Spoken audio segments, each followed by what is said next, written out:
قیمت اومد رو اوردر پرید اسلیپیج بزرگ، خب من چیکار کنم؟ رقم حساب بزرگ تجسم کن، اون منفیه، اون قرمز شدن استاپه. اصلا شجاعت یعنی نترسیدن نیست.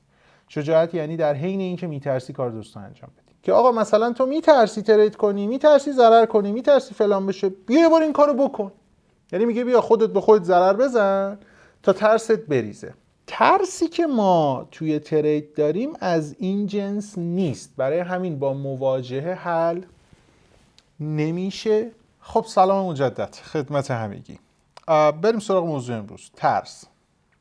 انسان واقعا اگه ترس و طمع نداشت خیلی عالی میشد، چه برای ترید چه برای تمام تصمیم‌های سیاسی و اقتصادی.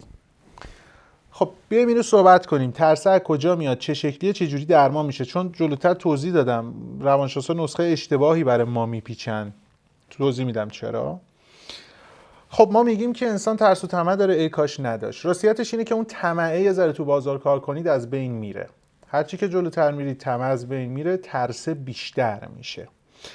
اثر دانینگ کروگر رو اگه سرچ بکنید، یک پژوهشی بود که این شخص انجام داده بود. میگفت افراد وقتی یک کاری رو شروع میکنن اعتماد به نفس کاذب دارن. هرچی که زمان میگذره و اینها حرفه‌ای تر میشن در یک کار، اعتماد به نفسشون کمتر میشه، یعنی بیشتر میترسن و این واقعیت داره. من خیلی موقع تو دانشجوام میبینم اونا کارهایی میکنن خب که من جرأتش رو ندارم. سالها پیش حتی با یک شخص حرفه‌ای صحبت میکردم، اونم اینو میگفت واقعا بعضی کارهایی میکنم منی که اینقدر ساله و واقعا دارم کار میکنم جرأتشو ندارم. درسته؟ پس این ترسه هست، طمع اتوماتیک حل میشه. ترسه هست و از بین نمیره. یادتونم باشه ها، یه جاهایی نبستن معامله در سود فکر نکنید از طمع، از ترس از دست دادن سود، ترس عقب موندن. قبلا یه محتوا داشتم توی اینستا، یه شورت ازش گذاشته بودیم. خیلی جاها اوورترید از ترس میاد. جالبه بدونید آدم‌های ریسک گریز بیشتر اوورترید میکنن، یعنی آدمایی که میترسن، چون ترس از جا موندن دارن. درسته؟ یا اون کسی که حمله ور میشه به یه سمت یه چیزی، الزاما فکر نکنید از طمع و اعتماد به نفس زیادشه، نه، از ترس جا موندن، ترس از دست دادن، ترس نشدن، ترس نرسیدن. اینا شما رو بدتر هول میده جلو. پس این ترسه میمونه. خب بریم ببینیم چی میشه. اول اون داستانی که گفتم که چرا اصلا در موردش دارم ویدیو میگیرم، به خاطر اینکه شما اگه برید در مباحث روانشناسی زردم نمیگم، مثلا روانشناسی علمی رو هم شما بررسی بکنید، معمولا اولین چیزی که هر روانپزشک و روانشناسی به شما میگه، کما اینکه خیلی از دانشجوها دیدم که رفتن پیش روانشناس و اینو بهشون گفته بود، یا در متون اگه شما بخونید همین ذکر شده که آقا مثلا تو میترسی ترید کنی، میترسی ضرر کنی، میترسی فلان بشه، بیا یه بار این کارو بکن. یعنی میگه بیا خودت به خودت ضرر بزن تا ترست بریزه. یعنی اونها نسخه ای که میپیچن مواجهه با ترسه. یعنی جنس ترس ما رو مثل ترس از ارتفاع یا ترس از تاریکی دارن تشخیص میدن. یکی ترس از ارتفاع داره، میبرنش یه بار بانجی جامپینگ به زور میکنه، درست میشه. یکی از تاریکی میترسه، 2 بار خونه رو تاریک کنی، دستشو بگیری ببری اون تو بچرخونی ببینی چیزی نیست، دیگه نمیترسه. اما ترسی که ما توی ترید داریم از این جنس نیست، برای همین با مواجهه حل نمیشه، چون تکرار پذیر و متنوع و تغییر شکل دهنده است. یعنی ما دقیقاً از یه موضوع خاص نمیترسیم که، خب ما یه ترسی نسبت به این پروسه داریم که از 1000 جاش میترسیم و متنوع. این ترس هیچ وقت بین نمیره.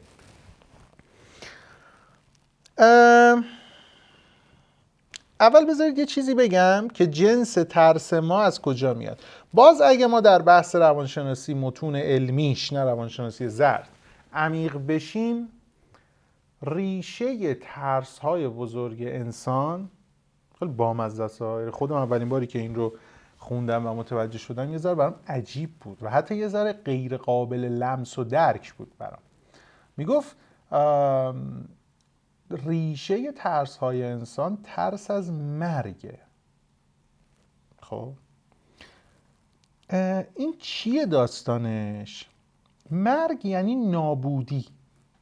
ما از نابودی میترسیم، نه از متضرر شدن. برای همین با مواجهه حل نمیشه، برای همین هیچ وقت از بین نمیره. خب ترسی از ترید هم که دارم میگم، یه روز تریده، یه روز فریز شدن تتره، یه روز 1000 تا چیزه. خب پس این مدلش از جنس ترس نابودیه، مثل ترس مرگ میمونه. درسته؟ و میگم ما از یه چیز مشخص، مثلا یه دونه ترید منفی بشه که کسی نمیترسه. که کسی رو دیدین مثلا بگه از یه دونه منفی شدن بترسه؟ نه. ما مشکلمون اینه اگه نشه چی؟ اگه پروسه و کل بیزینسم به پر زیر سوال بره چی؟ اگه سیستمم کار نکنه چی؟ اگه یه دونه ضرر شد 10 تا ضرر متوالی چی؟ چی جوری جبران کنم؟ این که نشد کار. ببین ایناست، ما با یه دونه ضرر هیچ کسی مشکل نداره. اوکی. پس این ترس ما با مواجهه حل نمیشه، چون درست مثل این میمونه که من به شما بگم از مرگ میترسی، خب یه بار بمیر دیگه نترسی. شما 10 بار بمیری باز از مرگ میترسی. درسته؟ یه نکته جالب بهتون میگم، دقیقاً ترید اینجوریه. تا حالا سرمایه گذاری کردید با کل پولتون؟ ترید نه، مثلا با کل پولتون داره تورم میخوره برید دلار بخرید، تو ایران منظورمه. این ترس داره. 200 بار انجام بدی بار 201 باز ترسی داره. درسته مثل اول نیست، آدم هول نمیشه، میدونه داره چی کار میکنه، ولی باز یه جوری داری میشی. مثال دلار ایران هم زدم که به نظرم جزو ساده ترین چیزاست دیگه. خیلی بیت کوین نرفتیم بخریم که. کارگزاری WM دیگه داره کم کم بانک میشه، از کارگزاری داره فراتر میره. یکی از قدیمی ترین کارگزاری‌ها و یکی از بهترین کارگزاری‌های دنیاست. یه خدمت جدیدی داره ارائه میکنه که واقعاً مثلش وجود نداره. میتونید روی عددی که در حسابتون هست، بلنستون، بدون اینکه معامله بکنید یا کاری بکنید، سود سالیانه روز شمار به شما میده.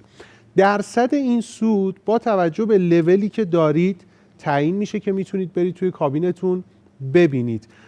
این لولی هم که شما دارید بر اساس حجم معاملاتی هست که تا حالا انجام دادید که توضیحاتشو بهتون میدن.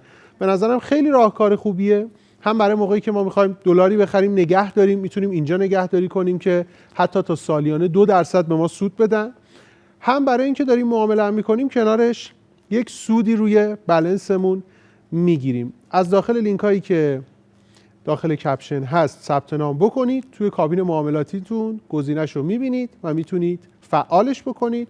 اطلاعات دقیق ترش هم میتونید از پشتیبانی بگیرید. پس ببینید این اینجوریه، شما 10 سالم ترید کنی، مثبت بشی، برداشت کنی، جلو بری، باز میترسی. این اول بگیم که دنبال اینکه این حذف بشه نباشید. خب برسیم سر اصل کار. تا اینجا دیفاین کردیم مشکل رو. راه حل ها رو بگم. یه چیزی بگم به این بهونه، ویدیو رو لایک کنید، کامنت بذارید، شیر کنید. اصلا ما هیچ الگوریتم چه اینستا چه یوتیوب به این شکل شما اگه اینتراکشنی نداشته باشی، حتی ما رو سابسکرایب کرده باشی، ویدئویی که ما میذاریم و به شما نشون دیگه نمیده، نمیاره برای شما. شما باید بری تو کانال ما تا ببینیش. بریم سراغ راه حلمون. راه حل اول، باید عادت کنیم به ترس، یعنی بپذیریم که از بین نمیره، دنبال از بین بردنش هم نباشیم، چون هرچی باهاش درگیر شید بدتر میشه. و تمرین بکنید که مدیریت بحران داشته باشید، در کنار اینکه میترسید کار درست رو انجام بدید. اصلا شجاعت یعنی شجاعت یعنی نترسیدن نیست. شجاعت یعنی در حین اینکه میترسی کار درست رو انجام بدید. این اول.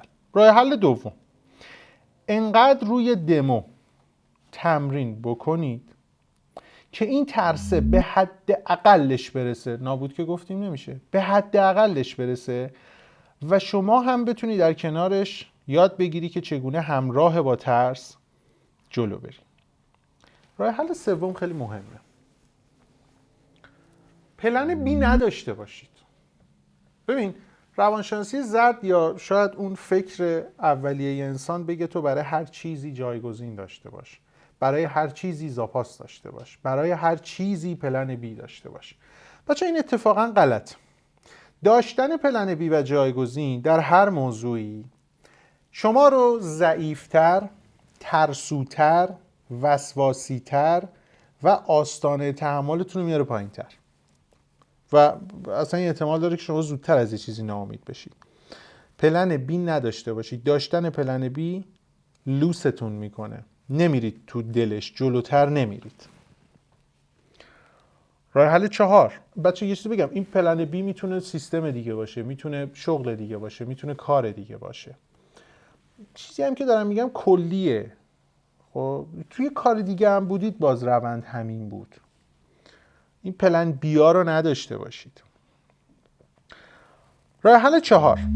یه خود هیپنوتیزمی داشته باشید. اون ویدئویی که تمرکز برای ترید گذاشته بودم میتونه کمکتون بکنه از اون مسیر تقریبا بهش برسید. چون حالا بحث سلف هیپنوز بحث مفصلیه، نمیدونم من برای کسی جالب هست یا نه، چون من موقعی که پزشکی میخوندم دنبال هیپنوتیزم رفتم و از کانون هیپنوتیزم ایران اصلا کار کردم و تجربه توش دارم. خب خیلی مفیده، خیلی کار میشه توش کرد، ولی حالا خیلی دیگه بازش نکردم، نمیدونستم. حالا میدونم براتون مفیده ولی نمیدونم مخاطب داره یا نه. حالا اون تمرکز برای ترید رو دوستان اگه بذارن تامنیلشو که ویدیوشو پیدا بکنید ببینید، از اون طریق میخوام به یه حالت خلسه، به یه حالت آرامش، مدیتیشن، هر اسمی که روش بذارید برسید عمیقا.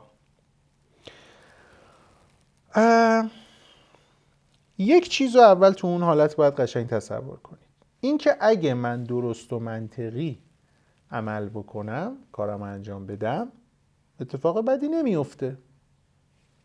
این یک قشنگ باید تصور کنید. یعنی بدنتون واکنش نشون بده، انگار که واقعا داره این اتفاق میفته. و اینکه اگر اتفاق بدی بیفته واکنش من باید چی باشه؟